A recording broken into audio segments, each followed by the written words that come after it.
Shalom, rekan-rekan muda yang saya kasih di dalam Tuhan kita Yesus Kristus. Pada kesempatan ini saya senang sekali bisa menemui rekan-rekan sekalian dan saya akan berbagi kebenaran firman Tuhan kepada kita semua. Saya akan membacakan firman Tuhan yang terambil di dalam Efesus pasal 5 ayat 15 sampai 17. Beginilah firman Tuhan.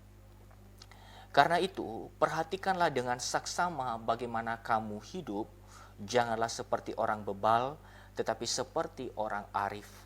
Dan pergunakanlah waktu yang ada, karena hari-hari ini adalah jahat. Sebab itu, janganlah kamu bodoh, tetapi usahakanlah supaya kamu mengerti kehendak Tuhan. Demikian pembacaan firman Tuhan. Rekan-rekan sekalian, hidup yang kita miliki sekarang bukan hanya sekedar hidup alamiah. Hidup alamiah itu bisa dijalankan dengan dituntun oleh cita-cita kita, kemauan kita, rencana-rencana dan strategi kita. Tetapi hidup kita sekarang adalah hidup oleh karena anugerah Tuhan, sehingga kita memiliki status sebagai orang yang diselamatkan. Dan sebagai orang yang diselamatkan, hidup kita adalah hidup di dalam pengenalan akan Allah. Dan di dalam pengenalan akan Allah tersebut, hidup kita mengalami perubahan oleh karena karya keselamatan yang sangat dahsyat mengubah kehidupan kita. Maka rekan-rekan sekalian, di dalam firman Tuhan ini, kita akhirnya harus menyimpulkan bahwa kalau hidup kita yang kita hidupi sekarang adalah hidup karena anugerah Tuhan, maka hidup ini bukan lagi milik kita, tetapi hidup ini dipersembahkan serta dipertanggungjawabkan kepada Tuhan. Nah, bagaimana kita mempersembahkan serta mempertanggungjawabkan hidup kita kepada Tuhan? Maka Paulus memberikan kepada kita nasihat di dalam ayat firman Tuhan yang barusan kita baca saat ini. Di dalam ayat 15, karena itu perhatikanlah dengan saksama bagaimana kamu hidup. Rekan-rekan sekalian, maka kita harus hidup memperhatikan akan detail demi detail kehidupan kita. Biarlah kiranya kehendak Tuhan yang boleh mengontrol kehidupan kita. Maka ini di dalam pasal 5 ayat 17 dikatakan, sebab itu janganlah kamu bodoh, tetapi usahakanlah supaya kamu mengerti kehendak Tuhan. Maka oleh karena itu, rekan-rekan sekalian, marilah kita menggunakan sarana yang diberikan oleh Tuhan kepada kita untuk mengenal kehendaknya, untuk mengerti kehendaknya. Yaitu apa? Di dalam kita mendengarkan serta merenungkan kebenaran firman Tuhan. Hal yang kedua, rekan-rekan sekalian, bagaimana kita memperhatikan hidup kita, yaitu dengan menggunakan waktu dengan bijak.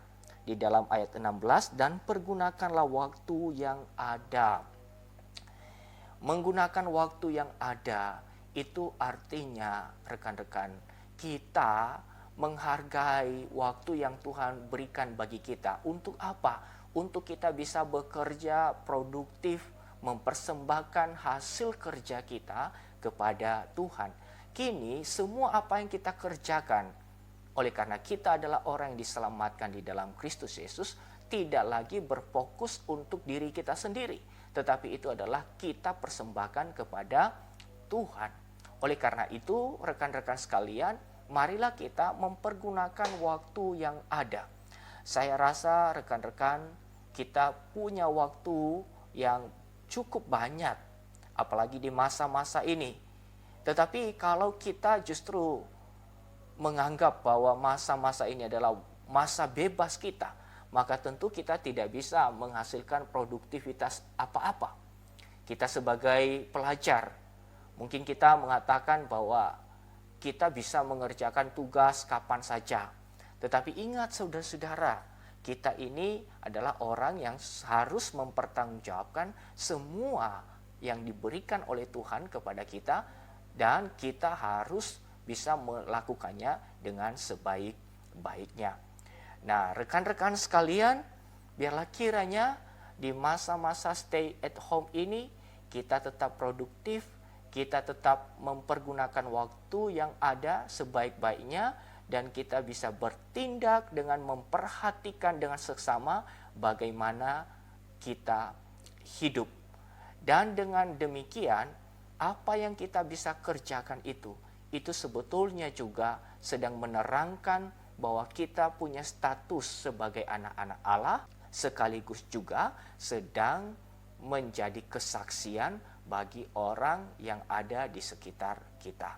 Kiranya Tuhan memberkati kita sekalian, dan kiranya rekan-rekan tetap produktif, tetap melakukan hal-hal yang positif, mempertanggungjawabkan kehidupan yang diberikan oleh Tuhan kepada saudara-saudara, dan saudara-saudara tetap ada di dalam pemeliharaan Tuhan. Dan hal yang paling penting adalah saudara-saudara juga tetap bertumbuh di dalam iman kepada Tuhan kita Yesus Kristus. Demikian firman Tuhan, kiranya firman Tuhan ini menjadi berkat bagi kita sekalian. Amin.